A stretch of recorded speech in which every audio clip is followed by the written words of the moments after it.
Hello, everyone. I'm Jerry, I'm Alex. and we're Fantastic Dimension, and we're two writers, and we write comics and graphic novels. One is available on Amazon right now. It's called Fantastic Dimension Alphatron. Check it out when you get a chance. Today, we're going to talk about Captain Marvel, and we're going to talk about the likes, the dislikes, the pros and the cons of the movie, and just kind of give you our take on it. So, here we go. Where do you want to Alrighty, let's start? get into All right, let's talk about Nick Fury, since for me, he's one of my favorite characters in the Marvel universe. So, what was your take on Nick Fury and how he was portrayed in Captain Marvel? Well, I'll say it was cool. It was definitely cool to see Nick Fury, in more of a relaxed state because every other Marvel movie seems to be a serious guy. He never really jokes. So in Captain Marvel, he was relied on more for the comedy Mm. and things like that. So it was cool to see. I just I don't know. It was cool to see. It seems like a Samuel L. Jackson type of thing, but it's just I don't know. Yeah, I yeah, don't seem like it fully fits in my head for him to be like that guy then, but then you don't really know how he became the stern right, Nick yeah, Fury guy. yeah. That's a good point actually, because I mean, I liked Sam Jackson. Right, Sam Jackson is an awesome actor. He's funny. He's just a cool dude. So that's always there. Yep. Yep. And Captain Marvel, it wasn't lacking at all. He was still a cool dude. But for me, that was part of the problem, right? Like you're Yeah. saying, we don't know how he became the Nick Fury that we know of in Yeah. Avengers and all the other movies. It's like in the Avengers movies, he's more calm, he's secure, laid back, but he's Yeah. also authoritative and he takes control. And Yeah. you get the impression that he's seen and done things, you know, like that are just kind of out there, even before, Exactly. even more than the Avengers themselves, right? And Yeah. it kind of makes him the solid leader. But then in Captain Marvel, he kind of seems like he's still the same, Yeah. like he's still this cool guy that's in Yeah. control, although he's just more funnier and he's more silly, I guess. Mm-hmm. There's definitely more scenes where he Yeah. seems more human, I guess, especially with the Yeah. cat and everything. He's all kind of going gaga over the cat, the Yeah. cat's all adorable. Yeah. And So it's like, definitely. okay, that's kind of funny, but, Yeah. how did he get from there to, Yeah. Avengers Nick Fury? And it feels kind of ambiguous to me, so. Yeah, and like you said, I mean, you got to see the mushy side of him, but Yeah, I right. think I think like you said, if they were to kind of make it his origin as well, not just Captain Marvel's, but his Right. origin as Yeah, well, I to agree. where Yeah. because I mean personally, I don't think Captain Marvel, like if it like we talked about, I don't think Mm. Captain Marvel, if it was outside of the Avengers universe, Yeah. and it was the same exact movie that they gave us, and it was outside of the Avengers universe, I don't think people would want to see it that much, or better yet, how could I say, enjoy it that much. Yeah. If for those who did enjoy it, because it wasn't a lot. It was so much going on that they try to fit into one. That Yeah. Yeah. that I feel like if they would have made Nick Fury the guy, like made him, gave him an origin as well in that story, Yeah. I it kind of think would have, it would have definitely made for a more well-rounded movie. I think yeah, a lot of the things in the movie, and that's moving on from Nick Fury himself to the whole movie now, where it kind of a lot of things that should have been spectacular or high emotion, high impact, really kind of fell flat to me. And I'm not sure. Actually, I am sure why, and I think it's because there was a lack of a connection with the main character. Um, and that I don't know why, but I just feel like there was so much that could have been done that they didn't do for some reason, and part of it I think is execution. It's just the way, like with her memories and everything, yeah, and how it was. I guess at the end it was about her falling down and always getting back up, which is a great lesson. I think that's something that does resonate with most of us, right? That yeah, when we fall down, we get back up, we keep fighting, we don't give up, and that I like. It's just that was a theme introduced in that moment. It exactly, wasn't something that was introduced throughout the movie, yeah, because throughout the movie it was about her being told to slow down, right? And yeah, it's like, okay, I'm not sure what the lesson is Yeah. because it makes sense. Like the race car scene, Yeah. yeah, she probably should have slowed down. Yeah. It's you know what I mean. Like I don't know what's the lesson. Yeah. Listen to your older brother. I don't know. Yeah. It just felt kind of mixed to me. Like Yeah. what was the lesson that she was supposed to learn? And at the end, what did she learn? She just, I mean, I guess she learns that I'm more powerful than I thought. I Yeah. mean, I thought that was something we already knew from the beginning because it wasn't about how powerful she was. It was about Yeah. her controlling the power. Yeah. Exactly. And that's the part that seemed confusing when at the end she's uber powerful, and to be honest, visually it was pretty awesome to see. It's just like like where's the comeuppance? Like Yeah. like generally it's when you're talking about heroes, it's a journey, right? It's the hero is in one space Yep. and he has to journey throughout the movie into another space Mm-hmm. where he realizes something Hero's journey. that was introduced at the beginning, right? That maybe he didn't quite understand. Yeah. And then by the end, he finally gets it, right? And then he's like, "Oh, now I get it, and I can do Yeah. these cool things, right? I can Exactly. fly, or I can zap, lasers." And for the audience as a viewer, for me, it's like that resonates because it's like, "Oh yeah, I see the lesson." Like the audience learns the lesson with the hero. Yes. But in Captain Marvel, I kind of feel lost. Like, what was the lesson? Exactly. I don't know what the lesson And, was. and, Go you, ahead. and for me is this. I'm a fan. Like Marvel is my universe, personally, and over DC.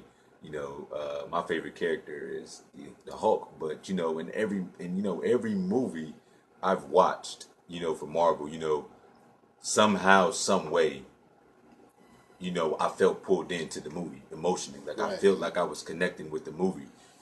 You know, and when I went to see this movie, I didn't feel that connection. I was kind of more so just looking at it and kind of like, okay, I'm here, but I'm not in the movie. I feel like every movie Yeah, right. I've seen from You truly are a spectator. yeah, so Right. I'm sitting here thinking I was in the movie, and every other one. This one, I felt like I was like outside the movie, just watching it, like how the dice rolled. Because for me, my biggest thing about the movie was there wasn't even a villain. The whole point for me, that there wasn't a physical villain. Yeah. The whole point of a movie of a hero is to give them someone equal in power or someone more powerful that they have to overcome. Right. They have to overcome something though. And Right. for me, Captain Marvel never overcame anything. This whole entire time she has this little chip in the back of her ear Yeah. on her neck or whatever. Yeah. And throughout the whole movie, you never see her question it. You never, Right. it's like Yeah. you never see anything. It's just like, See, that's a good point, and yeah, that's something I thought about because I thought, yeah, how could that moment when she finally does take it off? yeah, How could that have been more impactful?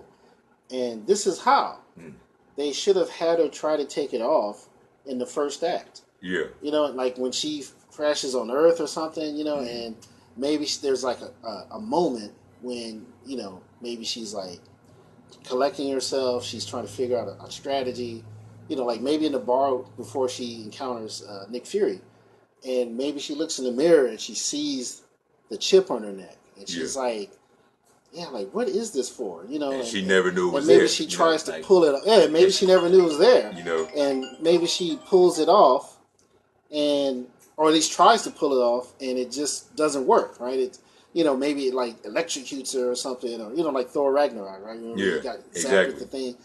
Maybe it does something, and she passes out, and then she wakes up, and Nick Fury's looking at her like, taking a nap, or something like that.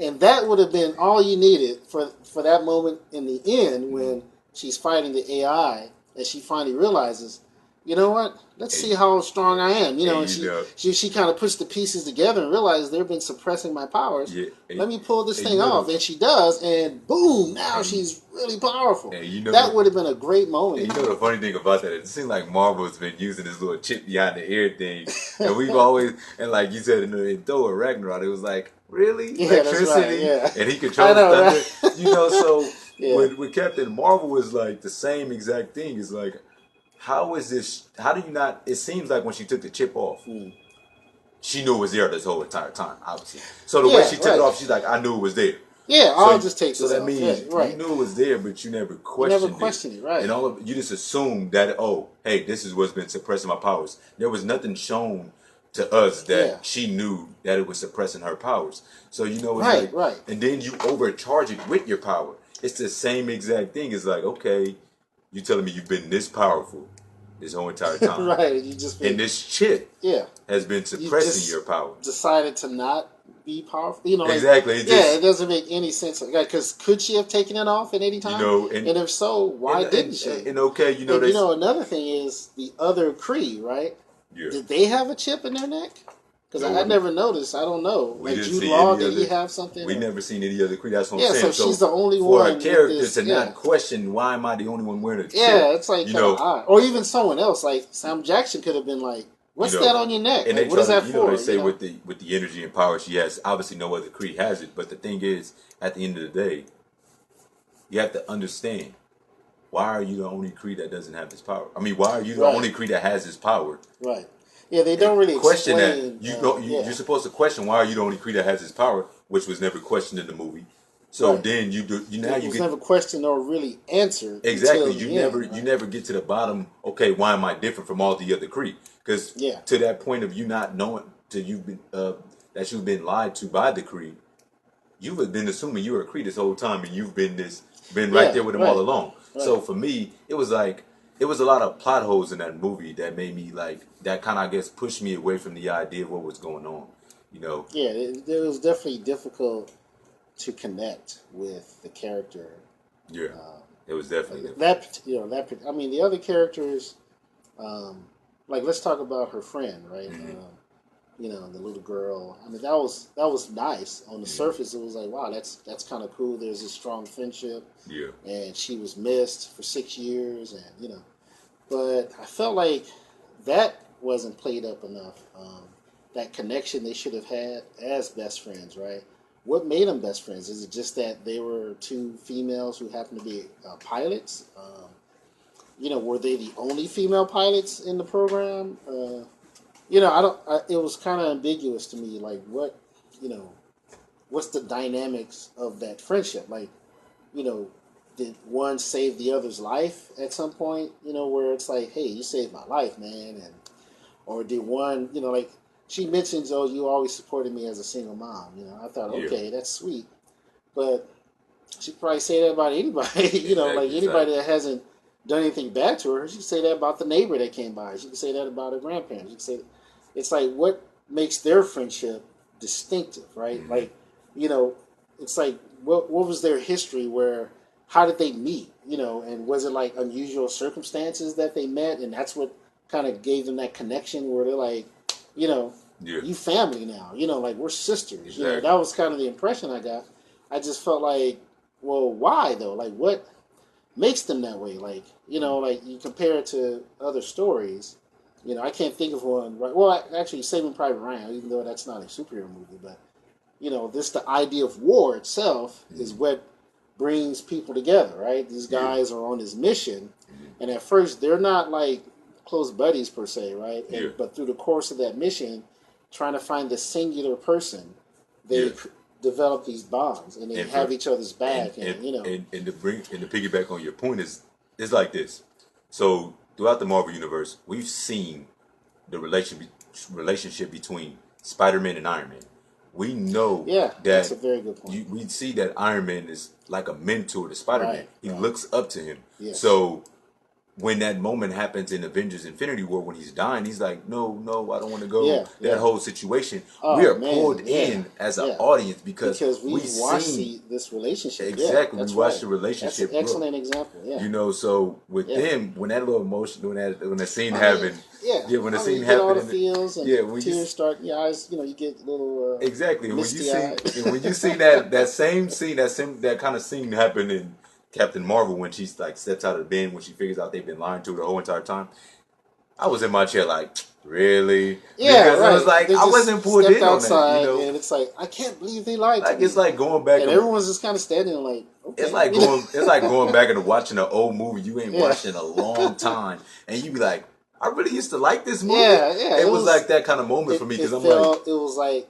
Bloop, it was just like flat. it was Yeah. flat because it Yeah. was no build up to that. You know, it was I don't know But how to put it. not only the build up, it's Yeah. like we already understood that she was being lied to as the audience, right? We Yeah. already kind of understood. The real question is how will she find out?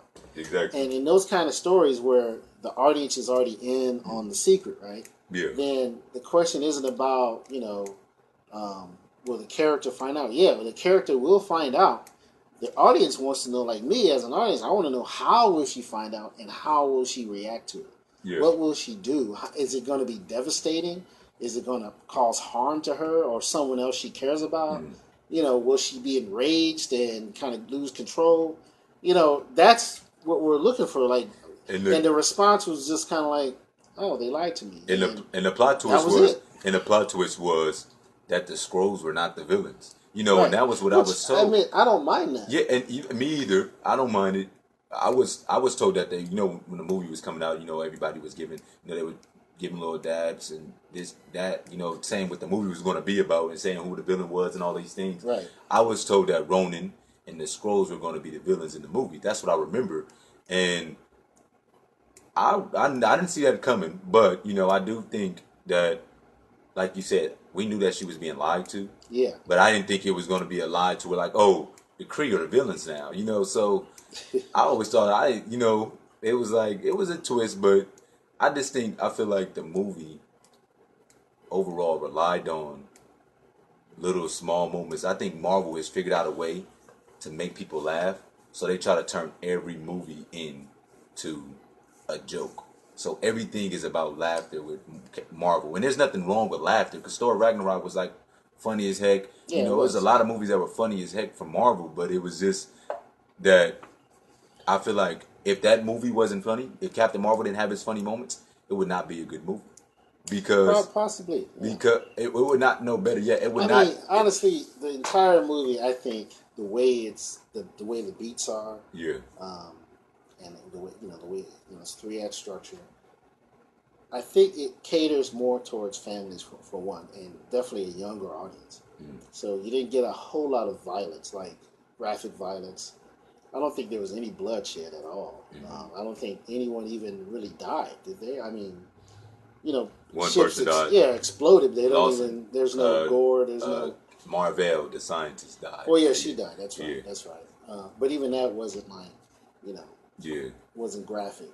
And I'm saying compared to other Marvel movies, even right.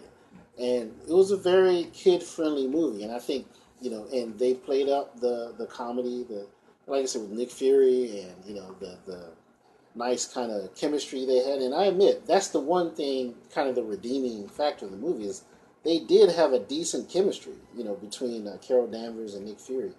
I actually enjoyed that quite a bit. I kind of wish they would have pushed it a little more.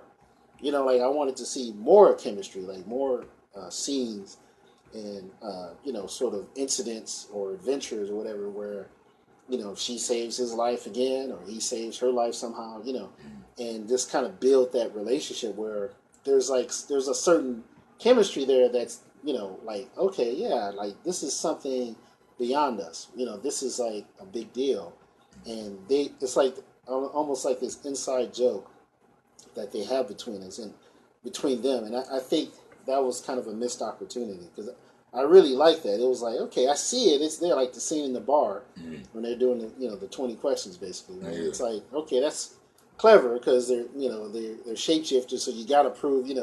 So it's kind of funny, And then she's asking these kind of silly questions, And then he's like, you didn't really need to know that. He's like, no, but it's fun. It's like I like that kind of stuff, and I wish there was a little more of that. Like, they kind of pushed it a little more.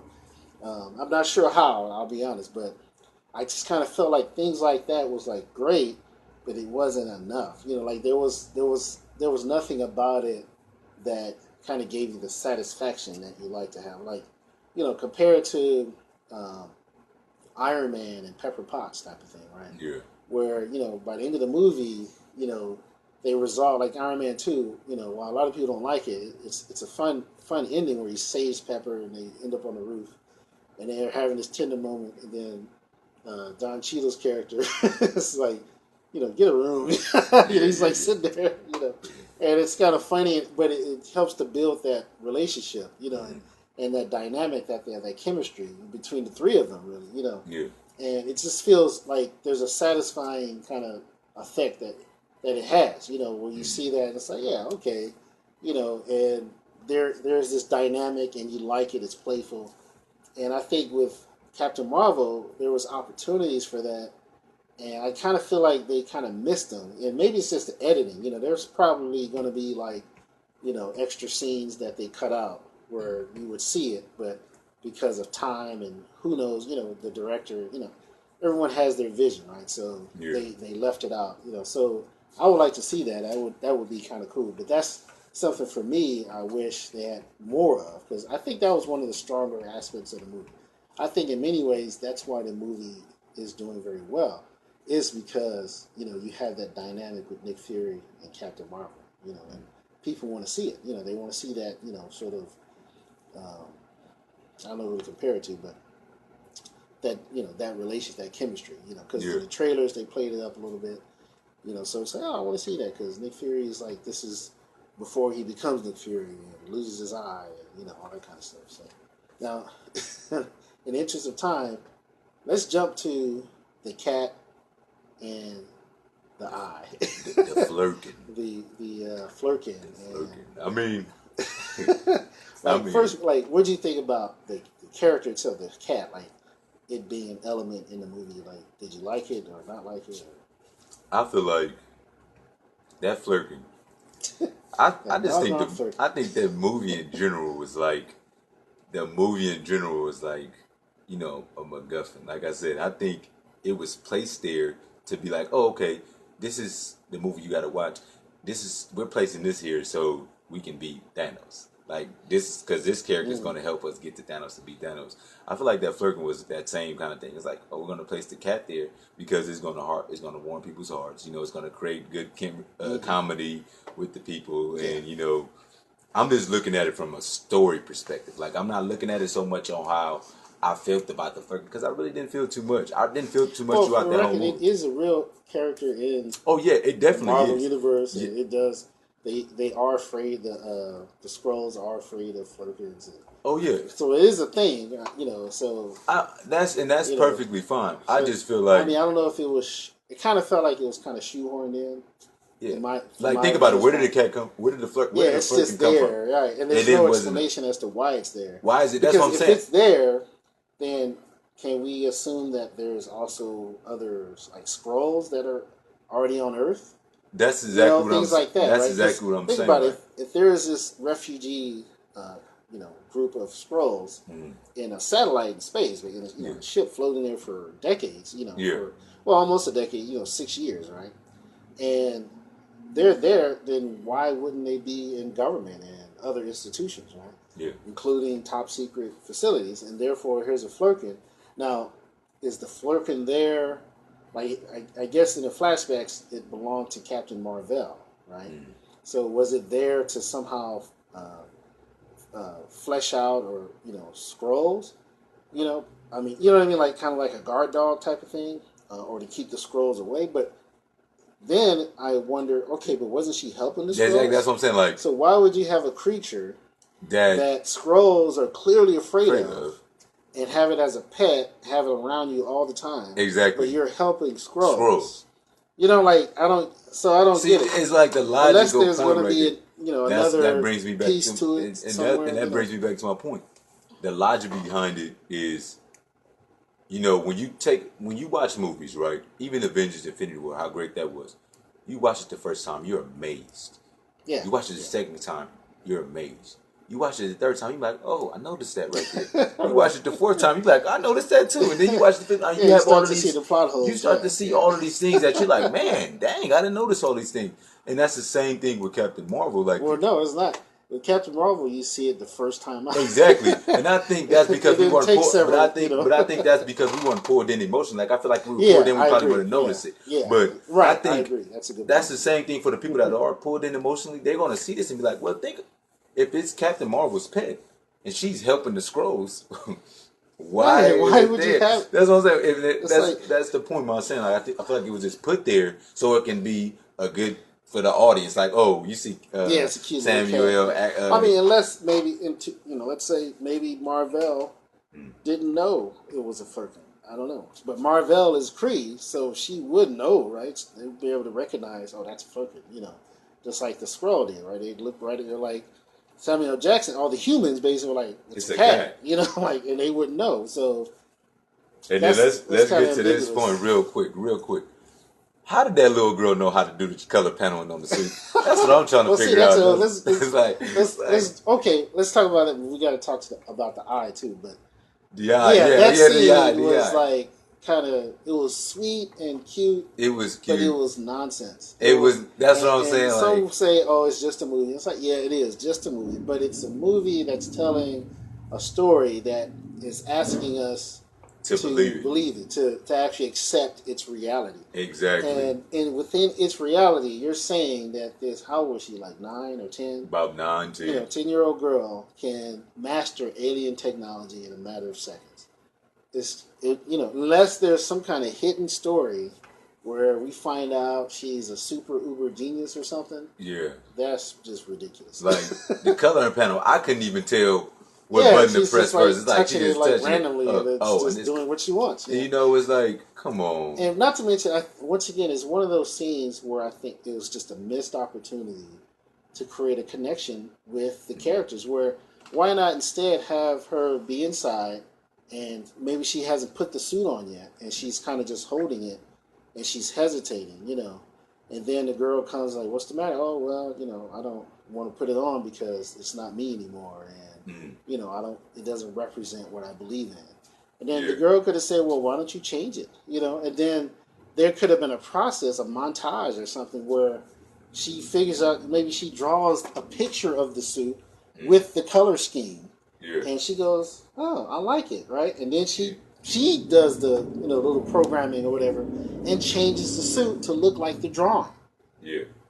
You understand? That would have been way more compelling and beautiful.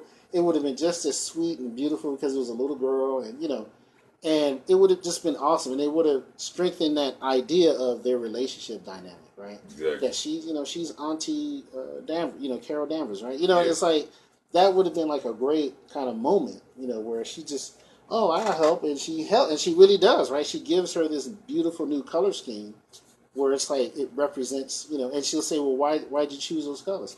Well, and she can like show her shirt, like has the Air Force, colors, the gold and the red, and it would be like, "Oh, okay," and that would have been like, "Wow, that's great, problem solved," But that scene, it was just like,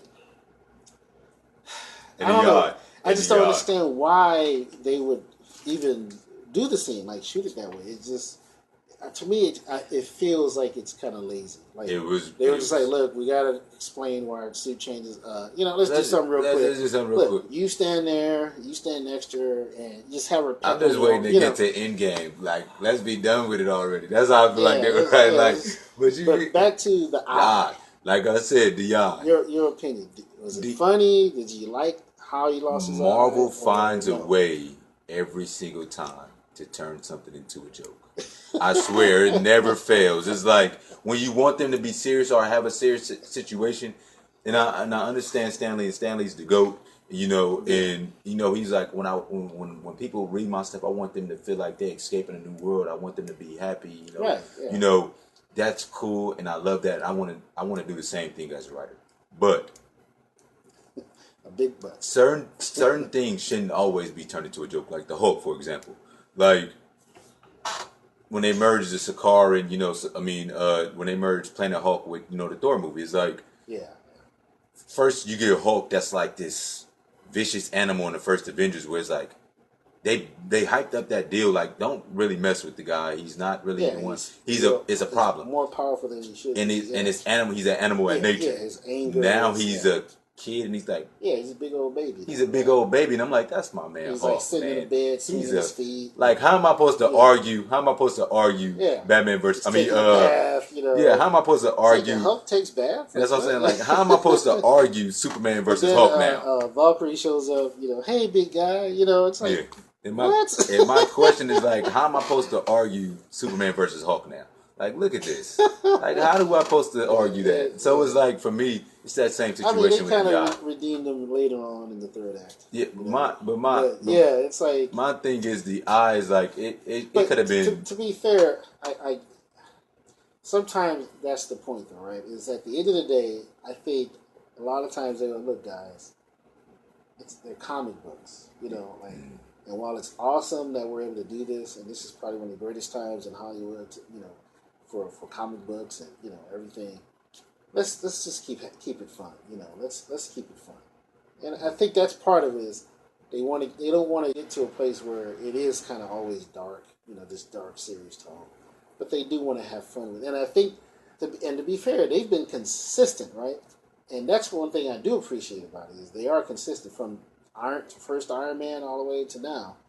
You know, they've always had a kind of a lighthearted The twist. only dark Certain tone aspects. Yeah, Of the the story, only so. dark tone movies I've seen from Avengers is that Age of Ultron. That was a darker tone Yeah, than the that was rest of them. pretty. That was pretty dark. That got dark. You know, and Captain With America, the Winter Soldier. Sokovia thing. You And know, all the that. Winter Soldier. Yeah, Winter Soldiers. They kept and it pretty straight. That's true. and you know the Civil War.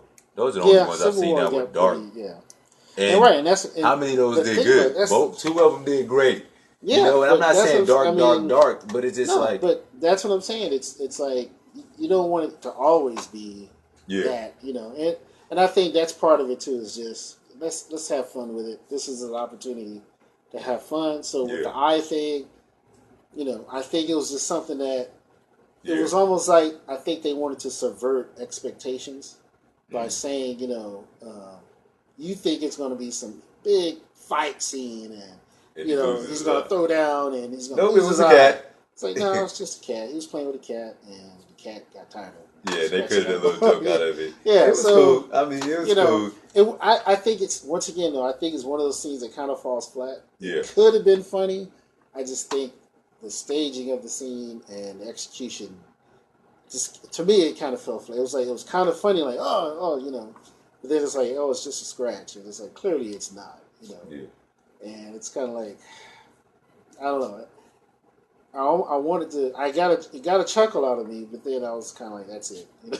so, yeah, so I don't mind it. I'm not mad about it. I mean, and part of it is because I'm not, you know, to be fair, I'm not a hardcore, you know, comic book guy. So, you know, so I don't even know if in the comics it's even explained how Nick Fury lost it. You know, it may not be at all. yeah. So, you know, there's that as well. It's kind of like M. Night Shyamalan, right? With the last movie he made. Um, what was it? It was not Split, but when he brought them together, he brought. Um, man, I can't think of the name right now. It's like on the tip of my tongue. It happened. Glass, yeah, Glass, Glass, yeah. yeah. That's another with Sam Jackson, right? Yeah. And same thing though. He subverted expectations. You know, like a lot of people, including myself, was hoping for a very sort of MCU like, you know, story where there's sort of this coming together of heroes and villains. I was hoping he would introduce another hero, right? Another superpowered person Yeah, that would come in and kind of partner with, you know, the guy, right? And then now you have Glass and you have the Split guy versus someone else and the strong guy, right? And yeah, he didn't do that at all. He, you know, I mean, spoiler alert if you haven't seen it, but you know, they all die. You know, and it's like what? You know, that's it. You know, and you're kind of left there like wondering, like, what the hell just happened, right? So, yeah, you know, and it did well. You know, I mean, it did very well domestically and worldwide. So, you know, kudos to him. But story wise, you're probably going to be disappointed because you're going to be like, that's not what I expected. And I think that's maybe part of the thinking with you know, with Marvel Studios and everything is let's kind of subvert some of these expectations to keep it fresh, keep it fun. You know that, and also it's I think it's important to understand, especially if you are a comic book fan, that the movies are not the comics. They're two different things. While they're based on the comics and they draw from the comics, you know, but they're not the comics. They're not following the comics exactly. You know what I mean? And they could, but they're not. And so that's also something to remember is, you know, to that perspective that the MCU is something all its own, and while it's using the comics as a source, it's not saying, oh, here's comics on the screen. It's just saying, hey, we're adapting these stories for the movies, but we're still adding our own story to it, which is great. I mean, I have no complaints about it. So, and I think Captain Marvel is a reflection of that as well. I So. mean, they do that all the time, though. I mean, there's Yeah. alternate universes in the comic books that aren't like the 616 universes. Yeah, that's true. Right, the the comics change all the time. So. Yeah. So yeah, but that's my take. Last but not least, I think we should address probably the best thing about this movie. The humor. No. For me, there was the humor. The Stan Lee tribute at the beginning. Well, Jesus. In the opening credits. Well, call me. That was the absolute best thing because it was just beautiful. It was all Stan Lee instead of it being the heroes. It was all Stan. All his cameos. Now, you make me look like I'm a bad fan. No, I'm not saying. I'm just saying. I think that was to me that was the best part of the movie. The second best was the cameo itself on the bus, and he's reading a script from Mallrats, and which he did a cameo in years ago. Amen. It was awesome. That was beautiful. So the GOAT always will be the GOAT. Yeah. No matter what anyone else does, it's going to be the GOAT. Stan is the man. So so he will always be the man. So that was awesome. I didn't know about that. Yeah. The tribute at the beginning. So that was surprising, and it was nice. It was really cool. Yeah. So I was like, yeah. Yeah, I was told that they were going to give a tribute. I was told that they were going to give a tribute in the movie, but I forgot about it completely. Yeah, I knew about the cameo, and that's all I was thinking of. Yeah. Is, they're going to do another cameo. But that intro, that Marvel intro was beautiful. I hope they do that again for Endgame as well. Yeah. Because that would be. I think they should do that. Maybe for the rest of their movie. At least maybe the rest of the year. I don't know. But I wouldn't be mad if they did. So because it was really cool. So yeah. That's all I got for this movie. You want to add anything else before we close? And all in all, no, I don't. I don't have anything. You want to give the movie a grade? A, B, C, for me, F. It was definitely a good C movie for me. C. C. Yeah, I would agree. I would give it a C, maybe even a C plus. If it didn't have the humor, then it would be a D. But it had the humor, and that kept people there. For me, it kept me there. Yeah. So if that, it's a C. Yeah, so between the two of us, it's a solid C. Solid C. All right, that's it for us. Thanks for listening and watching, and you guys make it a wonderful day.